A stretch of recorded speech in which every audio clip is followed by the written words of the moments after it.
गिरधर शरण जी कानपुर से। श्री हरिवंश महाराज जी। जी। श्री हरिवंश महाराज जी प्राय सत्संग में सुनते हैं कि नाम जप के आश्रय से जीव की दुर्गति पतन नहीं हो सकता, किंतु दिनचर्या में कुछ तनिक क्षण भजन तथा शेष समय दैनिक प्रपंच एवं प्रमादपूर्ण मनमानी आचरण हो तो अब इसका परिणाम क्या होगा? देखो, पहली बात तो है, जब हमारी पेट में दर्द होता है, सर में दर्द होता है या कहीं किसी अंग में पीड़ा होती है, तो हम बावरे से घूमते हैं कि कोई डॉक्टर बता दो, कष्ट निवृत्ति हो जाए। नहीं घूमते। कोई कह दे भाई कुकरौंधा पे लेप कर लो, तो हम कुकरौंधा लेप कर लें। कोई उस वैद्य के पास जाओ, डॉक्टर के पास जाओ। पहले तो हमें पीड़ा होनी चाहिए कि मैं संसार समुद्र से मुक्त होना चाहता हूँ। जिसे विवेक चूड़ामणि में भगवान शंकराचार्य जी ने कहा, मुमुक्षता ये हजारों साधकों में से किसी एक की होती है कि मैं मुक्त होना चाहता हूँ। अब जैसे आप मनमानी आचरण शब्द उच्चारण किए और दिनचर्या उच्चारण किए, वही दिनचर्या, वही मन, वही क्रियाएं आपको भगवत प्राप्ति करा देंगी। बस मनमानी के शब्द में गुरुमानी पे आ जाओ। जो हमारे भगवान श्री कृष्ण गीता जी में, जो ब्रह्म ऋषि जन शास्त्रों में आज्ञा कर रहे हैं, वैसे आज इस सृष्टि संपूर्ण भगवत स्वरूप है। इसमें आपका हल जोतना, आपका व्यापार करना, आपका खाना पीना, परिवार का पोषण, ये सब भजन माना जाएगा। केवल आपका उद्देश्य बन जाए। अभी हमारा उद्देश्य नहीं बना तो मनमानी आचरणों में क्या है कि मन का सदैव स्वभाव पतन की तरफ जाने का होता है। जैसे जल को कहीं भी छोड़ो ना, वो ढलान की तरफ ही जाएगा। ऐसे अगर मन को छोड़ दो, आप अभी छोड़ दो, तो ये विषयों की तरफ ही जाएगा। हम नहीं कह रहे, भगवान कह रहे, मना खष्टान इंद्रियाणी प्रकृति स्थान कर सती। अब जैसे मन को ऊपर चढ़ाना है, ऊपर कहाँ? ऊर्ध्वमूल मधा शाखा मस्तत्तम प्राहुरभ्यम। ऊर्ध्वमूल कौन है? भगवान श्री कृष्ण है। तो जैसे हम जल को, जो जिसका प्रवाह नीच गति को है, उसे उच्च गति में चढ़ाने के लिए यंत्र का प्रयोग करते हैं, वो नहीं मोटर आदि यंत्र। ऐसे ही मन को ऊर्ध्व गति में चलाने के लिए गुरु मंत्र का प्रयोग करते हैं। आप जितना गुरु मंत्र जपे पर मनमानी त्याग करें। मन का तो स्वभाव ये गंदे आचरणों की तरफ जाना, उसे वर्तमान के सुखों को भोगने में ही उपलब्धि जीवन की लगती है। सब लोग देख लो, अपने सब मन वाले हैं ना सबके। अब इसको रोक करके धर्माचरण, धर्म पूर्वक विषय सेवन और भगवत समर्पित जीवन अब बदल गया। अब वो जीवन मुक्तता की तरफ जा रहा है और वो अज्ञान की तरफ जा रहा है। तो अब दोनों गाल फुला लो, हंस दे, एक बार करके दिखाओ। है नहीं, या तो गाल फुला लो और या तो हंस लो। तो ऐसे मनमानी आचरण कर लें और भगवत भी प्राप्ति कर ले, तो भगवान ऐसा कैसे हो सकता है?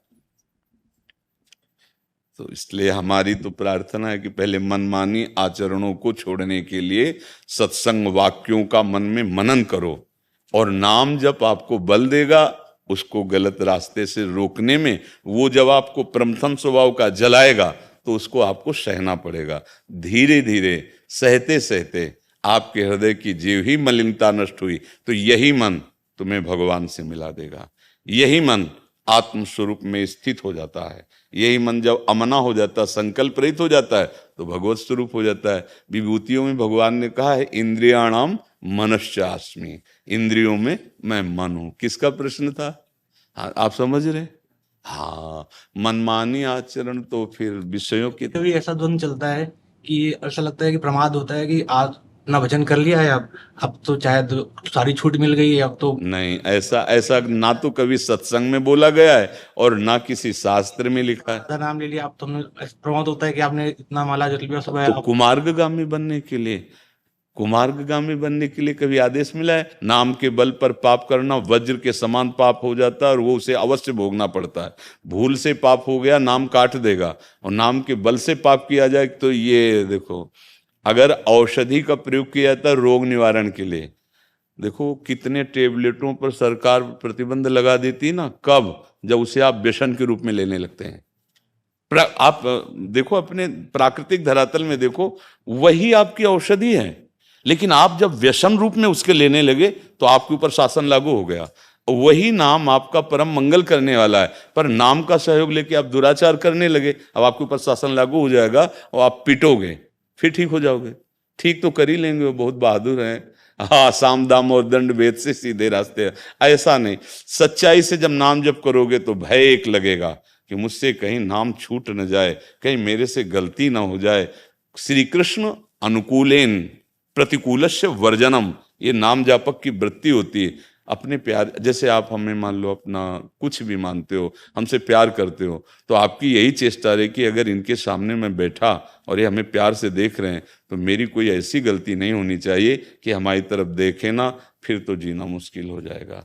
तो हम डर जाएंगे कि नहीं डर जाएंगे? फिर हम, ऐसा कैसे हो सकता है कि भगवान के दास कहलाकर मनमानी पापाचरण करें? इसका मतलब या तो दास नहीं है और या तो अभी मूर्खता पिंड नहीं छोड़ रही, दोनों में एक बात समझनी होगी। हाँ, ऐसा नहीं होता। ऐसे भूल ही न दे कुमारक पाऊं। अच्छा, ये बात ऐसे समझो, 2000 का नोट बंद हो गया ना, अब एक ट्रक लाके आपके सामने रख दें, उठाओगे आप? पुड़िया बनाने के भी काम में नहीं आएगा। क्यों नहीं उठाओगे? क्योंकि आपको समझ में आ गया इसकी सत्ता खत्म हो गई। सत्संगी और भगवत मार्ग के पथिक के सामने संसार के असत भोगों की सत्ता खत्म हो जाती है। अब वो जैसे 2000 का नकली नोट ढेर सारा पड़ा हो तो नहीं उठाएगा, ऐसे ही रमा विलास राम अनुरागी तजत बमन जिम जन बड़ भागी। भगवान का भक्त ऐसा कैसे हो सकता है जिन विषय, या तो भक्त नहीं है, भक्त का ड्रामा चल रहा, स्वांग नौटंकी में भी तो साधु नहीं बनते, लेकिन असलियत में यदि साधु मार्ग का पथिक है तो उसको जब जान लिया कि उमा कहूं मैं अनुभव अपना, सत हरि भजन जगत सब सपना, तो भाई सपने के लड्डू फिर खाने का मन क्यों कर रहा है? इसका मतलब सपने का नहीं, अभी तुम सत्य उसे मान रहे हो। तो ना सतो विद्यते भाव, ना भाव विद्यते सता। सत्य का अभाव नहीं है, असत की सत्ता नहीं है, असत को तुम सत्य मान रहे हो तो तुम्हारा फिर मार्ग ही नहीं है। आप कहलाओ भले भगत, लेकिन आप भगत नहीं हो। बस समझ में आ रही? ऐसा कैसे हो सकता है? हमें प्रभु की प्राप्ति करनी हो, हमें कोई फुसला के रोक ले? हमारे प्रीतम ने हमको बुलावा भेजा है, अब दूसरा कोई आके हमें प्यार करे कि रुक जाओ थोड़ी देर हमसे बात करो, ऐसा कैसे हो सकता है? मैनाक पर्वत प्रकट हुआ, हनुमान जी से कहा थोड़ा विश्राम कर लो, क्या जवाब दिया था? राम काज कीन्हे बिनु मोहि कहाँ विश्राम। तो भाई मुझे तो समझ में नहीं आता कि भगवान का भक्त होकर कुमार्गगामी आचरण करेगा, ऐसा तो नहीं समझ में आता, बिल्कुल नहीं समझ में आता। या तो पाखंडी है और या फिर मूर्ख है। हाँ, फिसलन हो सकती है, चला अभी कोई सिद्ध तो हुआ नहीं और उससे गलती बनने जा रही, तो करो सदा तिनके रखवारी जिम बालक राखे मातारी। भगवान किसी न किसी रूप में आके ऐसे बचाव करेंगे कि तुम्हें रोना आ जाएगा, यार अगर भगवान ने बचाते मैं तो गिरने ही जा रहा था। ऐसे हर कदम पे वो रक्षा करता है, क्योंकि सर्वज्ञ जानता है तुम कमजोर हो पर करना नहीं चाहते हो, मेरी तरफ आना चाहते हो, वो बलवान बना देगा। विश्वास करो, ये अनुभूत बातें हैं, ये बातें केवल प्रवचन की नहीं है, ये जीवन की बातें हैं। इसलिए ऐसा तो कभी सोचना मत। देखो, जो जानता नहीं और उससे गलती हो गई, क्षमा का अधिकारी, पक्का क्षमा का अधिकारी। मान लो अब आप कह रहे हो कि हम जानते थे पर वो असली में जानना नहीं हुआ, आपको सत्संग मिला, शास्त्र स्वाद, अब आप असली में जान रहे हो, और अगर अब आप जानबूझकर गलती करोगे तो फिर ये क्षमा नहीं होगा, फिर आप पिटाई होगी। क्षमा तो जैसे कि माना कि ये सब बहुत गलत है, अभी तक मुझे पता नहीं था, आज सत्संग। कितने ऐसे आते हैं भाई लोग कि हम मांस खाते थे, मदिरा पीते थे, सब करते थे, था तो कि गलत है पर वास्तविक मुझे पता नहीं था, लेकिन जब से आपकी बात सुनी तब से कसम खाता हूँ अब ऐसा अच्छा लगता है कि दूर देश में बैठकर आप हमारी बात सुनकर मानते हैं, आप हमारे नज़दीक बैठकर आंख से आंख मिलाकर फिर भी हमारी बात न समझ पाए, तो फिर बड़ा दुर्भाग्य है। महत संगस्त दुर्लभ हो, पर निर्वाह कर ले जाओ दुर्गमो है, और अगर निर्वाह कर ले गए तो अमोघस निश्चित भगवत प्राप्ति, निश्चित भगवत प्राप्ति। तो ये तो कभी भूल करना नहीं, तो बहुत लंबी पिटाई होती फिर। जो अच्छा जैसे देखो, आप चोरों को पकड़ने वाले हो और आप चोरी करोगे, फिर आपके डबल दंड का अधिकार बनेगा। आप जानते हो कानून को, ऐसे भक्त हो, आप जानते हो कि ऐसा नहीं करना चाहिए, आप भगवत पार्षद हो, अगर आप गलती करोगे तो पिटाई की बहुत जोरदार संभावना है। डरो इस बात से कि हम कहीं अपने स्वामी के प्रतिकूल ना हो जाए, और निर्भय रहो, अगर स्वामी के अनुकूल हो तो कोई तुम्हें भय नहीं प्रदान कर सकता। भगवान का भक्त निर्भय होता है, निश्चिंत होता है, निःशोक होता है। जी।